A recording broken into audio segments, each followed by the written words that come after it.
Welcome to Albert the Sleepy Historian. Here, history isn't just about dates, it's about stories.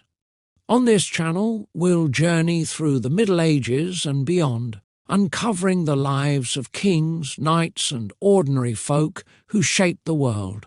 So sit back, relax, and let's begin our journey into the past. Let us, dear listener, take a most peculiar journey, not through shining marble temples or the grandeur of the Colosseum, but instead down into the less glamorous, though equally fascinating, world of Roman toilets and waste. Yes, I said toilets. Rome may have conquered the known world, but it also conquered the art of relieving oneself in rather spectacular and, dare I say, sometimes gross ways. Imagine, if you will, entering a grand Roman public latrine. No dainty cubicles with locks here, oh no. Instead, picture a long bench of polished stone with keyhole-shaped holes cut neatly in a row. Dozens of Romans could sit together, shoulder to shoulder, conducting their business as casually as one might chat at the marketplace. Privacy, you ask? The Romans would laugh. To them, toileting was as much a public affair as it was a personal one. If your neighbour had a good story to tell, why let a little digestive action get in the way? And then, of course, comes the matter of what to do after the act. Today we are spoiled with soft, perfumed paper. But the Romans? They had the dorsorium, a sponge on a stick. Yes, one sponge, many bottoms. The communal sponge was dipped into a bucket of salty or vinegary water, rinsed hopefully thoroughly, and then passed along to the next person. Think about that the next time you complain about single-ply toilet paper. The dorsorium was, in a sense, the Roman equivalent of sharing is caring, though one suspects it may have also been a clever way to pass around every possible intestinal bug known to humankind. But we cannot overlook Rome's pride and joy, the Cloaca Maxima, the Great Sewer. This engineering marvel swept the city's waste into the Tiber River. Problem solved, right? Well, mostly, except for the smell. The stench of the public latrines and sewers was legendary. Some Romans even believed foul-smelling air carried diseases, which, to be fair, they weren't entirely wrong about. Imagine dining at a fine banquet, only to have the faint aroma of eau de sewer waft in from the street outside. Not exactly the scent of civilization, but what of those Romans too humble or too unlucky to enjoy public latrines? Well, chamber pots were a popular alternative. And once full, these pots were often unceremoniously dumped out of upper-story windows into the street below. If you strolled through Rome without watching your step, or worse, without watching above your head, you were in for a most unpleasant surprise. Ancient Rome may have been glorious, but its sidewalks were not places for white sandals. Let us return to the Fullones, the laundry workers, who deserve a special, if smelly, mention. These poor souls were tasked with cleaning Roman clothes. Their secret weapon? Urine. Yes, vats and vats of collected urine, rich in ammonia, which worked wonders for bleaching tunics and togas. Public urinals dotted the city so that every passer-by could make a liquid donation to the cause. Laundry day in Rome did not smell of lavender or rose petals. Instead, it reeked of a pungent concoction that might make your modern washing machine blush. And what of the grand bathhouses? The Romans prided themselves on being a clean people, and in many ways they were. Yet the baths, used daily by hundreds, were pools of recycled water, stewing with oil, sweat, and the occasional stray sponge. After scraping themselves with strigils, Romans might leap into these communal tubs, transforming them into a kind of human soup. Refreshing, perhaps. Hygienic. Let us just say you wouldn't want to dip your toe in. Still, the Romans were practical. Waste was not just waste, it was opportunity. Urine, as we've noted, was a valued commodity. Even human excrement could be gathered for use in tanning leather or fertilizing fields. In this, the Romans were the ultimate recyclers, centuries before the word eco-friendly was coined. Though I doubt many would call the practice fragrant. Of course, not all Romans viewed their system with pride. Writers like Seneca and Martial often mocked the smells and sights of daily Roman life. One poet joked about the terror of walking down a street at night, dodging chamber pot contents hurled from a careless upstairs neighbour. Others complained about the constant buzzing of flies feasting on the open refuse. Even in antiquity, it seems, grumbling about hygiene was a universal pastime. Yet, for all its pungent peculiarities, Rome's approach to toilets and waste was surprisingly advanced. Few other ancient civilizations had anything like the vast sewer networks or the extensive public facilities Rome built. While their methods may seem comical or stomach-churning to us today, they were, in their time, revolutionary. So, dear reader, when next you flush your toilet, think of the Romans. Think of the proud Cloaca Maxima, the humble Tesorium, the bustling bathhouse, and the unlucky souls splashed by a chamber pot. Civilization, after all, is not built only on temples and triumphs, but also on the less glamorous and far smellier business of daily life. In the end, Rome's toilets remind us of a simple truth. History isn't always pretty, but it's always human, and sometimes hilariously so.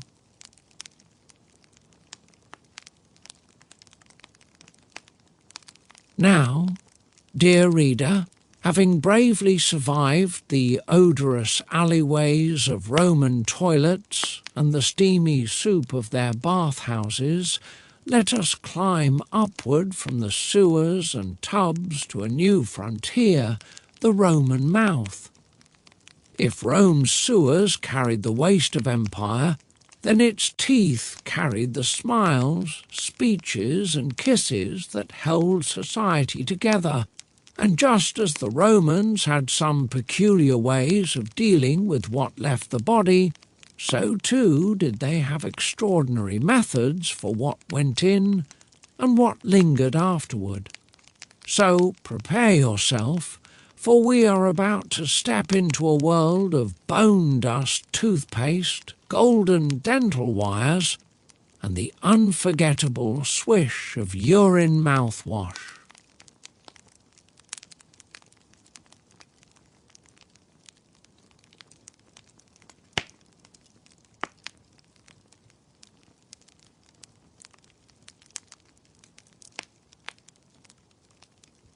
Put aside thoughts of sewers, sponges and chamber pots, and instead climb upwards toward the Roman mouth.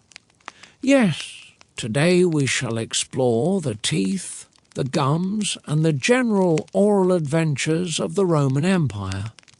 And though the subject may sound refined, I assure you it will be every bit as peculiar, pungent, and comical as our previous exploration of toilets.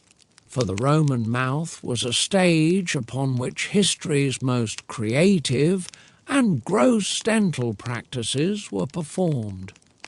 Roman smiles were not quite the gleaming Hollywood grins we imagine today.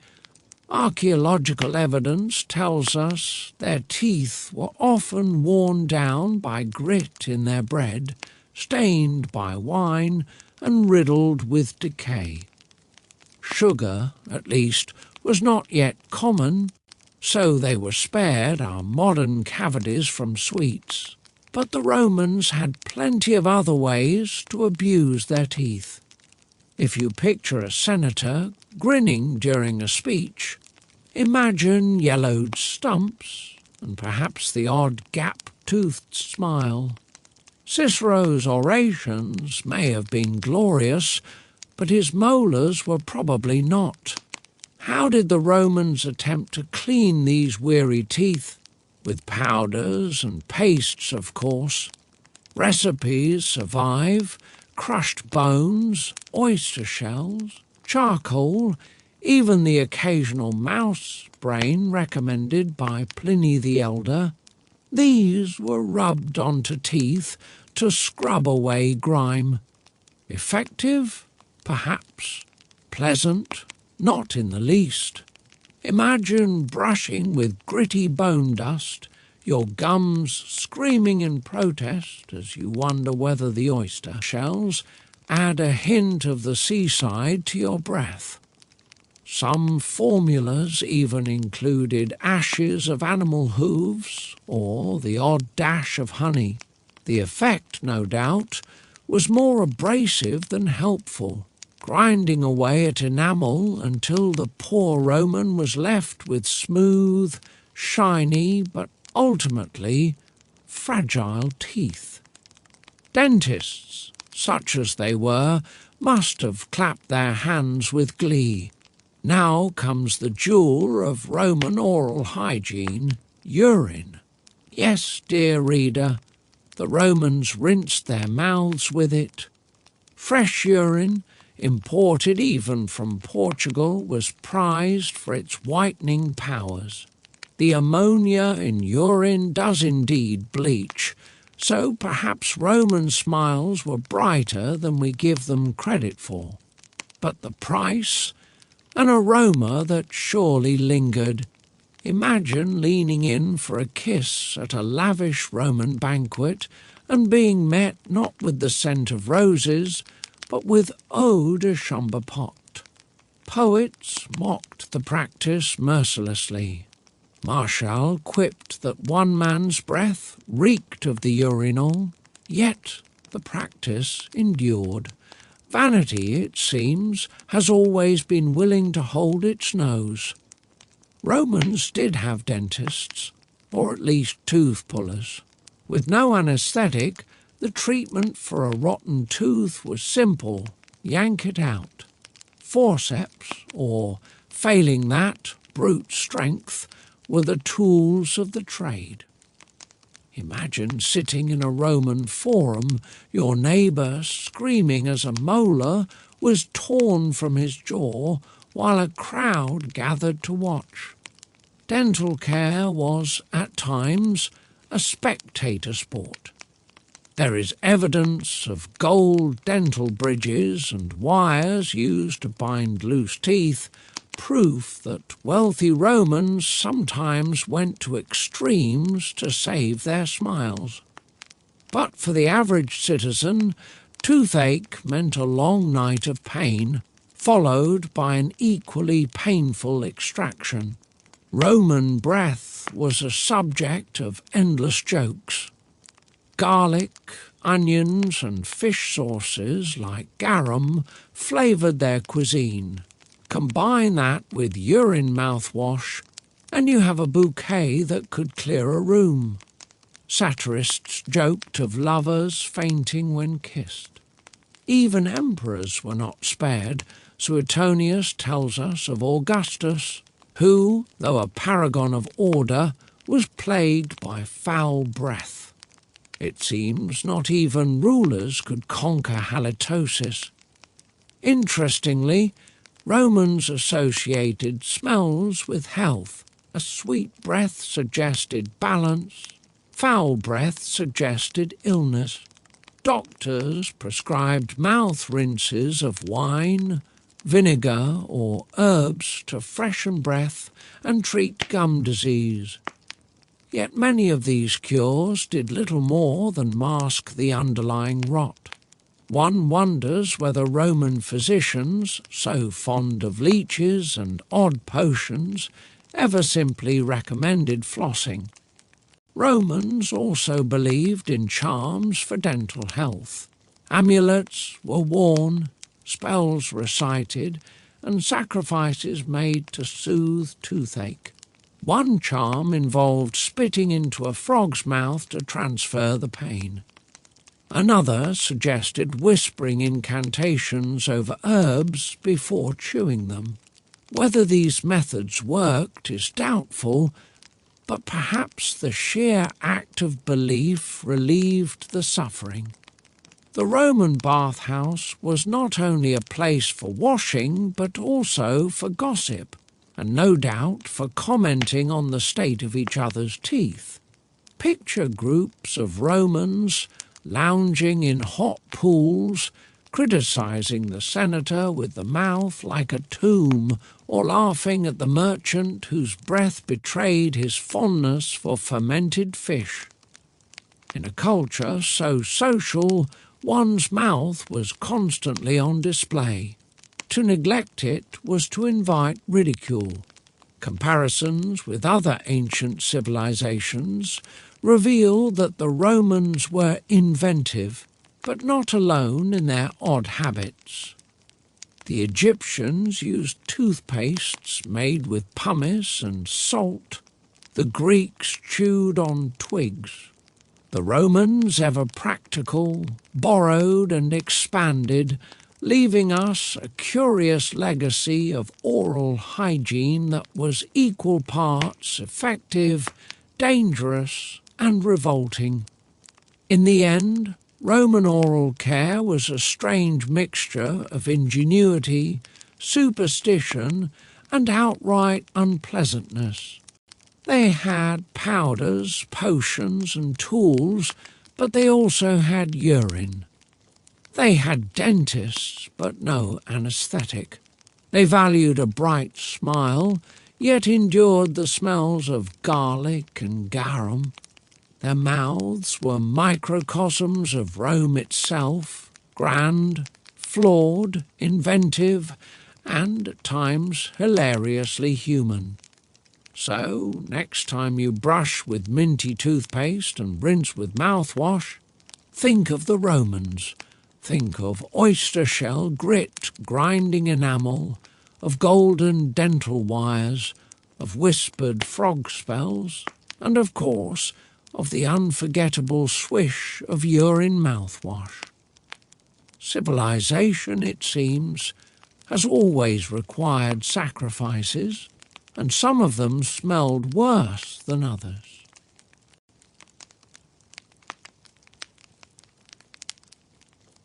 Having endured the peculiarities of Roman mouths, the bone dust toothpaste, the golden wires, and of course the unforgettable swish of urine mouthwash, we must now step back and look at the larger picture.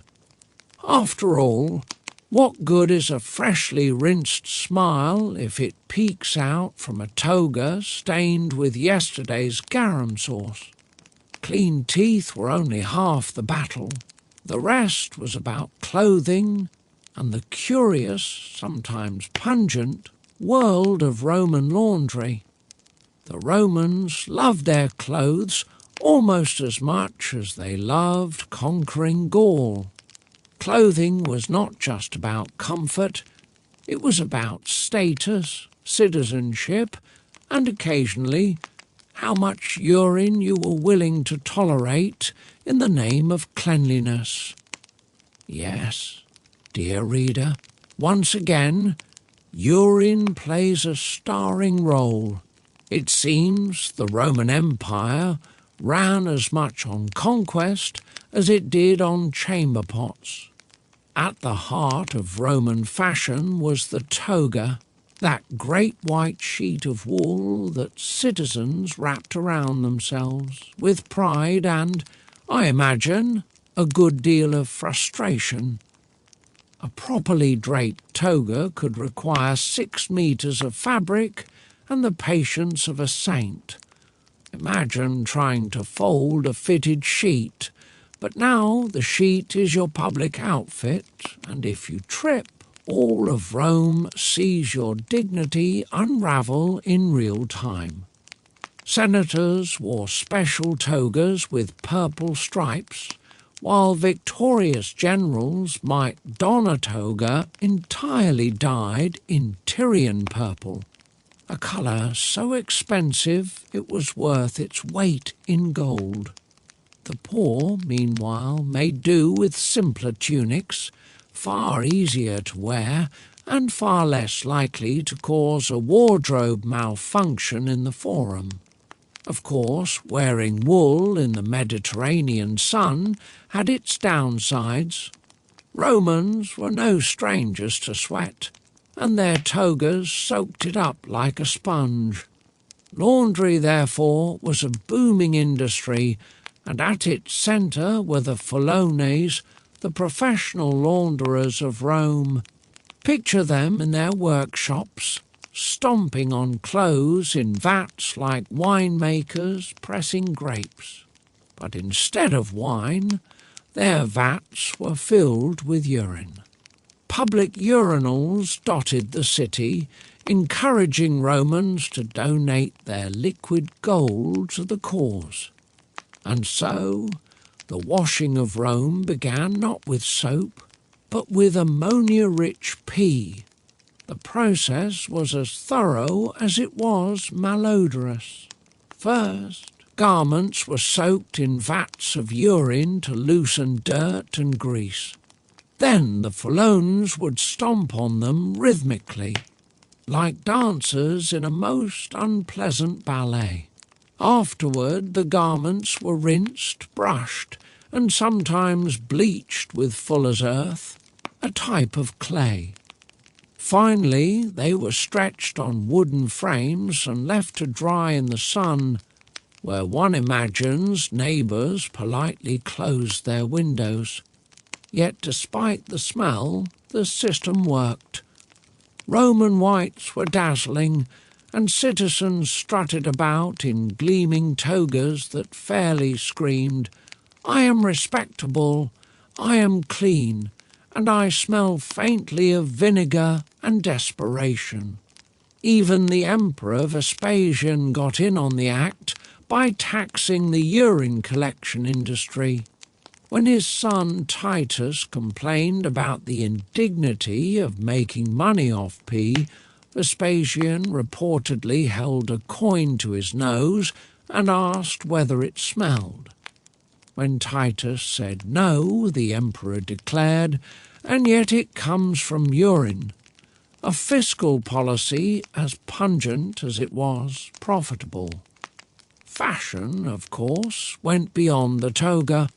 Women wore stolas, long dresses that proclaimed their marital status, while children and slaves wore simple tunics. Soldiers, ever practical, wore shorter tunics for ease of movement, though this sometimes scandalized more conservative citizens. Shoes ranged from sturdy boots for marching to delicate sandals for strutting about the Forum. Jewellery, too, was a favourite.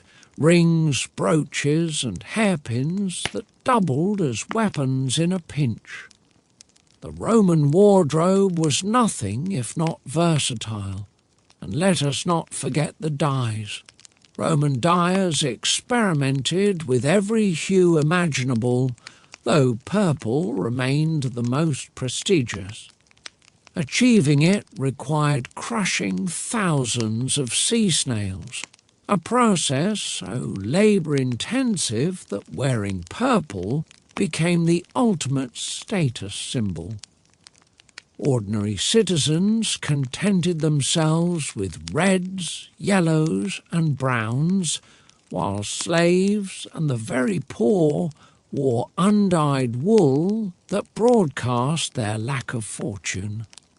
Clothing was, in short, wearable propaganda, but clothes, like teeth, eventually wore out. Holes were patched, hems restitched and fabric reused until nothing remained but rags. Even these could find new life as cleaning cloths or bandages. In Rome, waste not, want not, though one imagines the rag used to mop up spilled garum was not later recycled into a toga. Literary sources confirm the prominence of clothing in Roman daily life.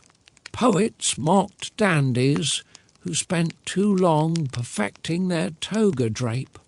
Satirists scoffed at men whose tunics were too transparent, leaving little to the imagination. Moralists railed against luxury, blaming fancy clothes for the decline of Roman virtue. Yet through it all, the laundry industry thrived, powered by an endless supply of urine and an equally endless desire to look presentable. And so, dear reader, we find that Roman clothing and laundry tell us much about the empire. They reveal a people obsessed with appearances, ingenious in their use of resources and utterly shameless about stomping in vats of pee if it meant a whiter toga. The next time you complain about doing laundry, imagine a Roman full-on, knee-deep in yesterday's donations, humming a tune as he stomps your tunic clean. Suddenly, a modern washing machine seems like a miracle of civilization. In the end, the Roman wardrobe was a paradox. It was simple yet complicated, practical yet ostentatious, smelly yet splendid. Like the empire itself, Roman clothing was built on contradictions, and on the backs and feet of those willing to stomp through rivers of urine to keep the city dressed in style. Civilization, it seems, is always a little messy, and in Rome's case, a little smelly too. We have admired the bright whiteness of Roman togas and marvelled at the fullones stomping merrily in their vats of urine. But, as every Roman knew, a dazzling wardrobe could only do so much. Underneath the folds of wool and linen lurked darker truths, lice crawling in seams, fleas waiting to pounce, lead seeping quietly from pipes, and the general perfume of a city where animals, waste and people shared the same streets. And so, let us move from the catwalk of Roman fashion to the gritty, grimy and often itchy realities of everyday life in the empire. Life in Rome was not all marble columns and philosophical debates.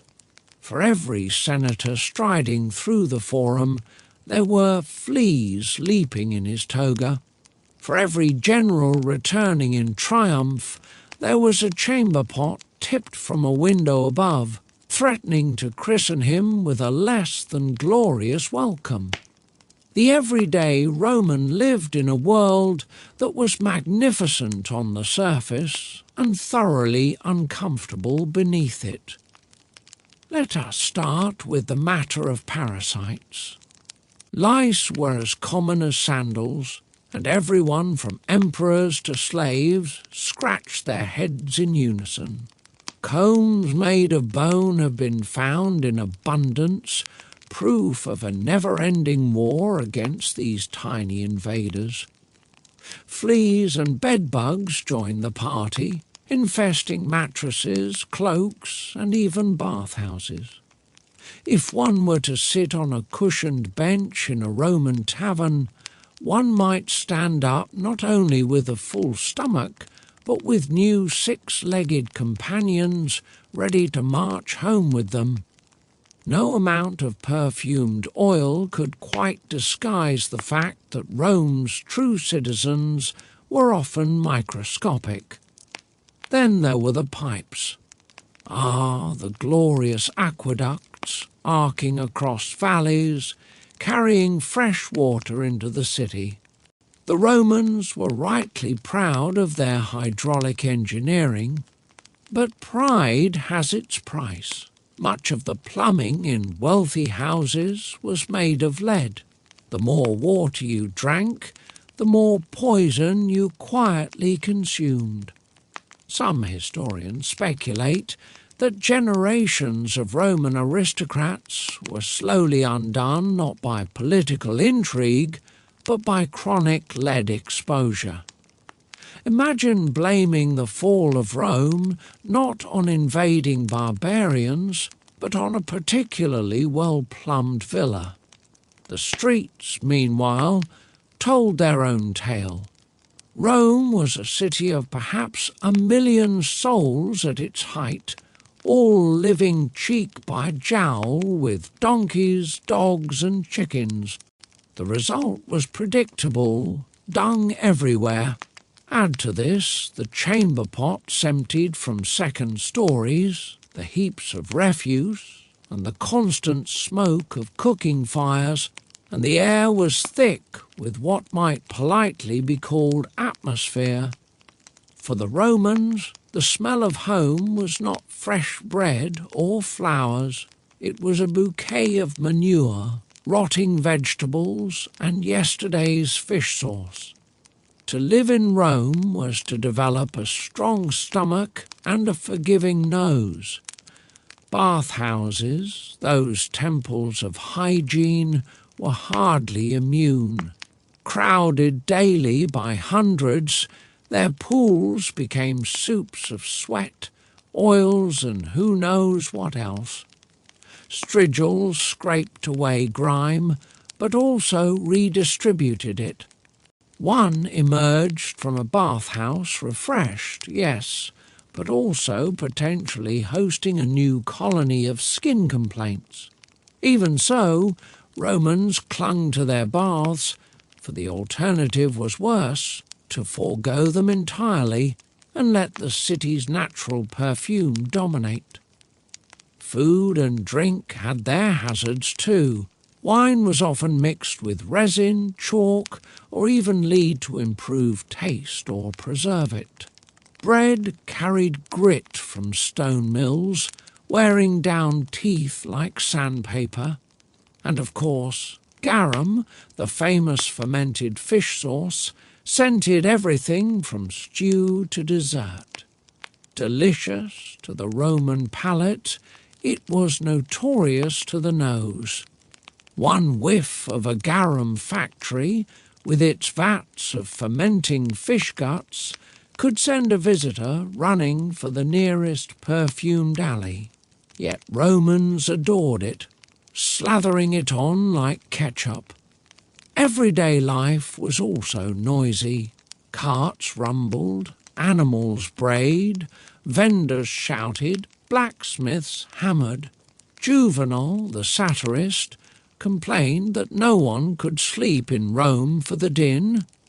Add to that the occasional collapse of a tenement, the shouts of drunks, and the barking of dogs, and tranquillity was a rare commodity.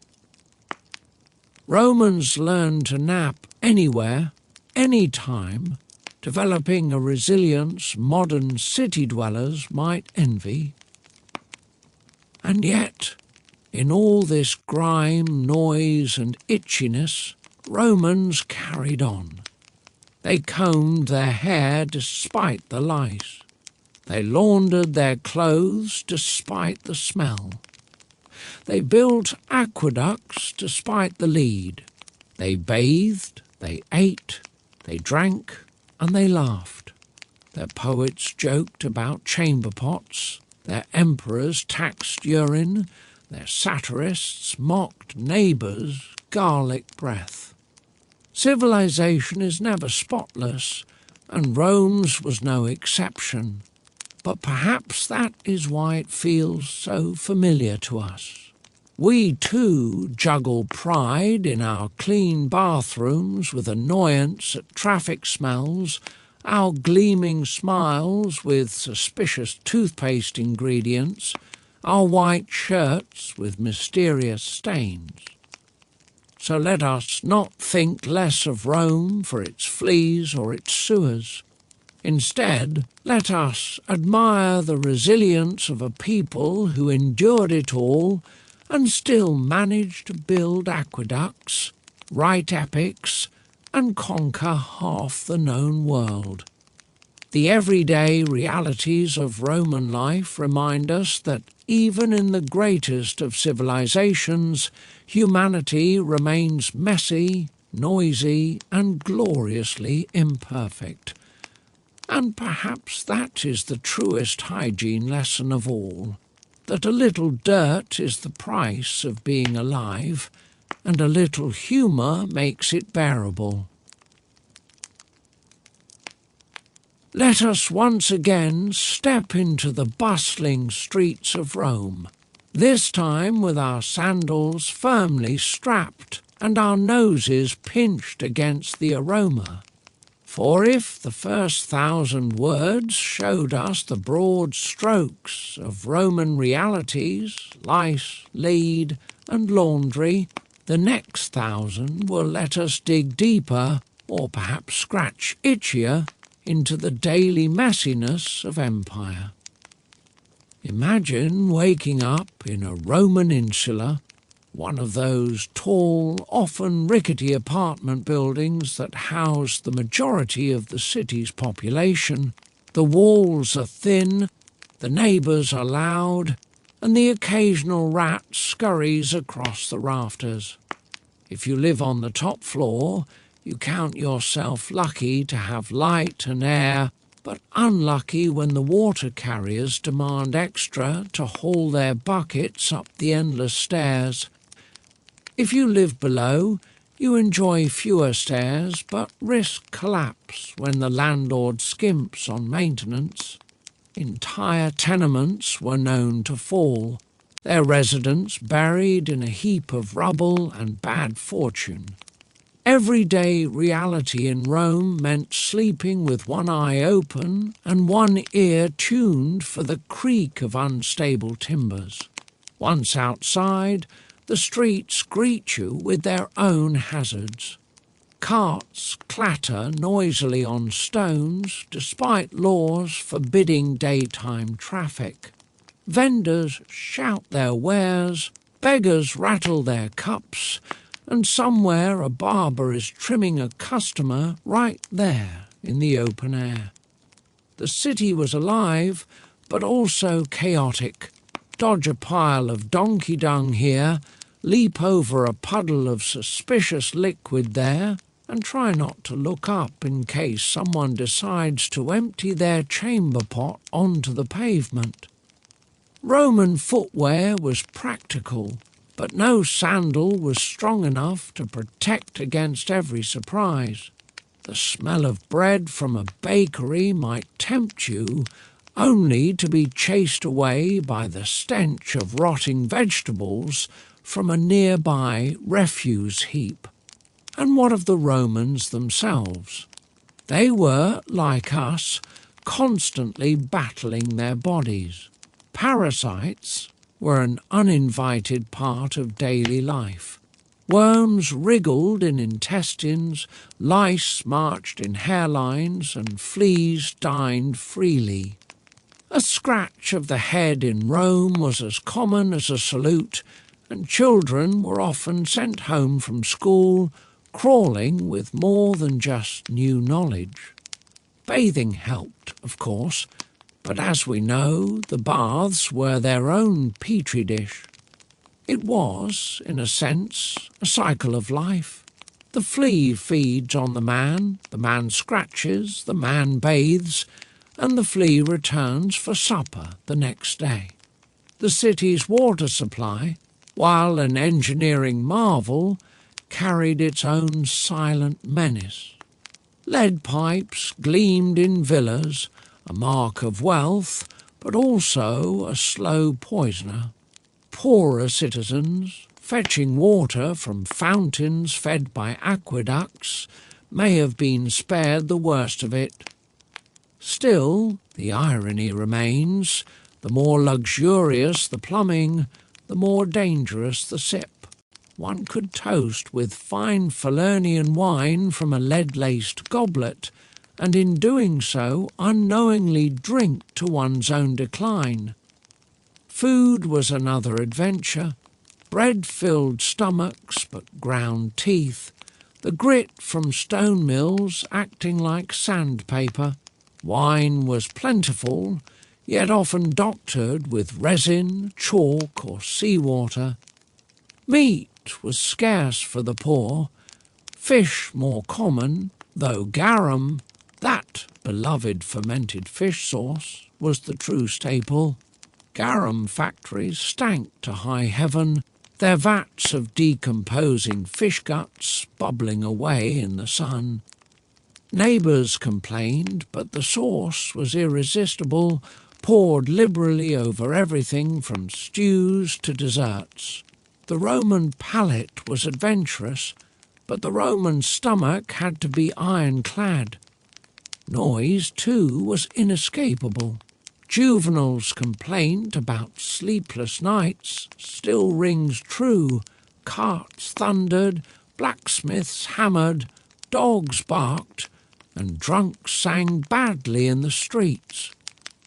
If tranquillity was a Roman virtue, it was rarely practised in the capital. Sleep was caught in snatches, and one grew used to living tired. No wonder Romans developed a fondness for the afternoon nap.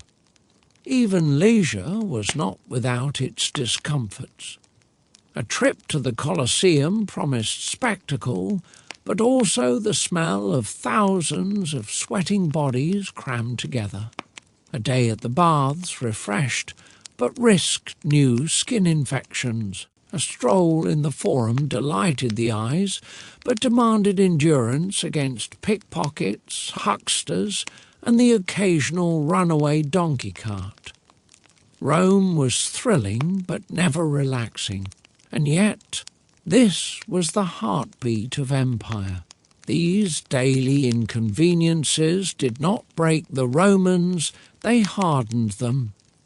To live in Rome was to accept dirt beneath the grandeur, noise beneath the oratory, stink beneath the incense. It was to know that even as you scratched your lice, dodged a chamber pot, and gagged at a garum stall, you were part of something vast and magnificent. Hygiene may have been questionable, but resilience was unquestionable. So the next time your bus is late, your tap water tastes funny, or your neighbour's music keeps you up at night, think of the Romans. Their world was noisier, smellier, itchier, and yet they endured. They endured so well, in fact, that their ruins still tower over us, whispering of glories past, and perhaps chuckling, faintly, at the memory of just how gross daily life could be. Before you take another stride, Lift your toga hem and hold your nose, for the streets beneath your sandals are not the marble-paved dreams of Hollywood epics. No, the streets of Rome were vibrant, noisy, and above all, dirty, spectacularly, nose-wrinklingly dirty. To walk through the eternal city was to gamble with your dignity, your footwear, and occasionally your life. Let us begin with the most notorious culprit, human waste. For all their engineering genius, the Romans never quite solved the problem of chamber pots. In homes and insulae, the multi-story apartment blocks that towered precariously above Rome, residents relieved themselves into pots. And what became of these pots? Why, they were emptied into the street, sometimes with a perfunctory shout of warning, sometimes without. Imagine strolling to the market, only to be christened from above by a neighbour's unceremonious donation. The phrase "look alive" took on an entirely new meaning. Satirists of the age delighted in mocking these daily indignities, and one imagines that toga laundries profited handsomely from every unfortunate splash. Of course, humans were not the only contributors. The streets belonged to animals as much as to people. Donkeys brayed, oxen plodded, and horses clattered endlessly, leaving behind steaming reminders of their presence. Chickens flapped, dogs prowled, and pigs snuffled freely through refuse heaps, scattering scraps into every corner. Rome was, in many ways, a petting zoo without enclosures, and every creature did its part to ensure the streets remained fragrant. Step too carelessly, and you carried a souvenir home with you. The refuse of daily life piled up in equal measure. Broken pottery shards littered alleys, discarded food rotted in the sun, and worn-out sandals or tunics were flung aside without ceremony. Rubbish collectors existed, yes, but with nearly 1 million people producing waste, it was an endless battle.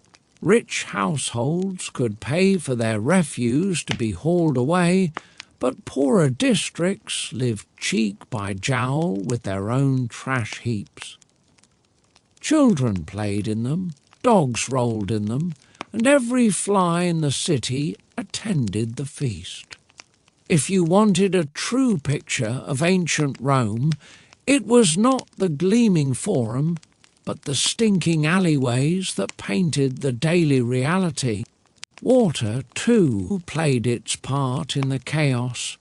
Rome's aqueducts were magnificent, pouring fresh water into fountains and baths, but spilled water coursed down streets already lined with muck, creating foul streams that carried animal droppings, vegetable peels, and other less mentionable substances downhill. Crossing the street could mean leaping over a small river of filth. Romans developed a particular swagger, a sideways gait perfected to dodge puddles while balancing amphorae of wine or baskets of bread. Those less nimble soon learned that sandals, while fashionable, were wholly inadequate against the tides of refuse. And then there were the smells. The symphony of Roman odours. Close your eyes and inhale the acrid smoke of cooking fires, the pungent stench of a tannery, the ammonia tang of a laundry full of urine vats, and, if fortune cursed you, the unholy perfume of a garum factory. Garum, that beloved fish sauce, was Rome's ketchup, poured liberally on nearly every dish, but before it graced the table, it bubbled away in vast vats of fermenting fish guts. Entire neighbourhoods reeled under its stench, yet the Romans licked their plates clean with gusto. Imagine enduring the stink of rotting fish all day, only to have it served proudly with dinner. Noise accompanied the smell, for Rome's streets were a constant performance. Vendors shouted their wares, beggars wailed for coins, children shrieked in play, and blacksmiths hammered away at iron. Add to this the clatter of carts, the braying of animals, and the sudden, unmistakable crash of a full chamber pot landing in the street, and you have a city alive with chaos. Poets like Juvenal complained bitterly about the impossibility of sleep, and one suspects that many Romans simply collapsed from exhaustion rather than drifted gently into slumber. Yet, for all the grime and clamour, Romans loved their city. They gossiped at fountains while sidestepping donkey dung. They bought fresh bread from bakeries whose doors opened onto smelly alleys, and they laughed at the absurdities of daily life. To them, the dirt was simply part of the background, as natural as the marble temples and bustling forums. Civilization, they seem to say, is not the absence of filth, but the ability to thrive in spite of it. Some attempts were made at cleanliness. Street sweepers and slaves carried brooms, magistrates occasionally fined householders for dumping refuse, and public latrines at least centralised some of the mess. But Rome was too vast, too crowded, and too alive to ever be spotless. The Cloaca Maxima carried much of the waste away, yet the stench lingered. One wonders whether Roman perfumes were invented less for seduction and more for sheer survival. The dirt of Rome also carried danger.